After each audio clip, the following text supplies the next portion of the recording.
Oklahoma City was never supposed to look this dominant without one of their most important players on the floor. Yet here they are, storming through the season like a team that refuses to recognize the laws of gravity, or the limitations that should come with missing key pieces. Jaylen Williams, the second-best player on the defending champions and a rising star in his own right, has not logged a single second this season. No impact scoring, no secondary playmaking, no stabilizing presence on the wing.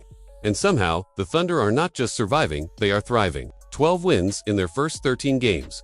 A suffocating defense that has risen above every offense thrown at them. Road wins against contenders.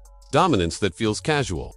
Everything about their start feels like a violation of the normal progression a young team is expected to follow. Yet there is nothing accidental about any of it, because Oklahoma City has been carried, stabilized, and elevated by the player who has quietly stepped into the conversation as the best basketball player on the planet. Shai is performing with the ease of someone who appears to be playing on a difficulty level the rest of the league cannot access. There is no panic in his game, no hesitation, no wasted steps. Every movement is calculated, every possession under control. He scores 30 points as if it were a warm-up drill. He sits fourth quarters because by then, he has already done enough damage to tilt the game irreversibly toward Oklahoma City. He plays fewer minutes than most elite stars, but his impact is louder, sharper, and more complete. Averaging 32.5 points on devastating efficiency, SGA has made it clear that he cannot be guarded by conventional means. It is the rhythm, the pace, the weird timing that defenders cannot copy or anticipate. He is impossible to speed up, impossible to turn away from the shots he chooses, impossible to prevent from reaching the exact pockets of the floor he wants to manipulate. The pull-up jumper that once needed refinement has arrived fully formed, demanding respect from defenders who can no longer just duck under screens and hope for the best. And once they step up to contest it, the lanes to the rim swing open like doors on hinges, giving him more freedom than ever to orchestrate possessions that leave defenses scrambling. This version of Shai is not just a scorer, but a conductor. He sees defensive rotations before they happen. He throws passes that only appear possible after he has already completed them. He plays chess while other stars are still thinking in checkers, and the Thunder's entire offensive structure collapses the moment he leaves the floor. Last season, he had to grind through nearly every fourth quarter. This season, he spends more time on the bench watching blowouts than actually closing games. That is what happens when a superstar is so overwhelmingly dominant that he removes suspense entirely. When Shai sets the tempo, the game bends to him, and every possession flows through his gravity. But Shai isn't doing it alone. The rise of Chet Holmgren has only widened the gap between Oklahoma City and the rest of the league.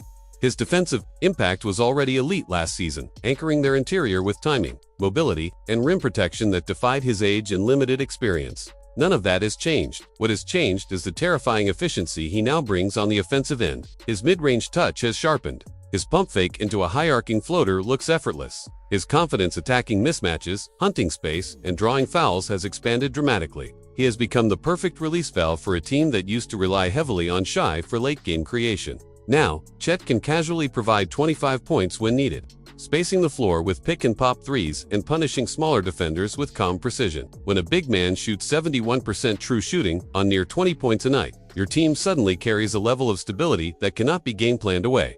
Even more terrifying is the fact that Oklahoma City has accomplished all of this while missing a core group of defenders who elevated them into an all-time defense last season. Jaylen Williams, Lu Dort, Alex Caruso, Chet Holmgren himself for multiple games. 4 of their biggest defensive engines absent at various times, yet the Thunder still possess the #1 defense in basketball. They are holding teams to scoring droughts that look like the product of a computer-generated simulation. Nothing comes easy against them. Their rotations are crisp, their switches seamless. Every gap is filled by a defender who knows exactly where to be and what window to close. Against Luka, one of the greatest offensive masterminds of the modern era, Oklahoma City forced him into deep step-backs, stripped away every easy read, and made him look exhausted by the second quarter. They clogged every path, twisted every angle, and turned a superstar who demolishes every coverage into someone searching for answers that simply didn't exist. And then there is the surprise nobody saw coming. The one piece that has elevated Oklahoma City from deep to unstoppable. A.J. Mitchell, the quiet second-year guard who barely saw the floor last season, has emerged as one of the smartest, calmest, most efficient bench scorers in the league. His pace is veteran-like. His hesitations are calculated. His reads are sharp. He looks like a miniature version of a polished playoff guard, someone who has spent years developing a complete offensive package. His defense, measured by on-off impact, is the most impressive on the best defense in the NBA. That level of production, from a second-year eighth man, is not normal. But then again, nothing about this Thunder team is normal, which raises the final question: what happens when they are fully healthy? When Jaylen Williams returns with his elite scoring and defensive versatility, when Lou Dort is fully reintegrated, when all 5 of their best defenders are back on the floor together, Oklahoma City already looks like a complete team, a roster with no glaring weaknesses, a group that could easily chase historic win totals if they chose to. But this team doesn't feel obsessed with numbers or regular season milestones. Everything they do points to one mission, one season, one destination: April, May, June. This is not just a contender. This is a powerhouse built for the long war of the postseason, led by a superstar who appears ready to redefine the peak of basketball excellence. If you enjoyed this breakdown, now it's your turn to weigh in. Do you believe the Thunder are the best team in basketball when fully healthy? Can anyone stop this version of Shai Gilgeous-Alexander and the monster rotation around him? Let me know what you think in the comments below. And if you want more deep dive narratives like this one, make sure to like the video, subscribe to the channel, and hit the notification bell so you never miss future uploads.